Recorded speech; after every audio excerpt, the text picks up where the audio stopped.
You ask Tiger to solve. This deals with linear equations with one unknown. The final result is x equals -4/5. Let's solve it step by step. Group all constants on the right side of the equation.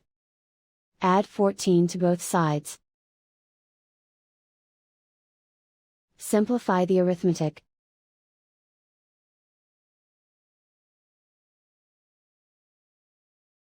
Isolate the x. Divide both sides by 35. Simplify the fraction. Find the greatest common factor of the numerator and denominator. Factor out and cancel the greatest common factor. And so the final result is x equals -4/5.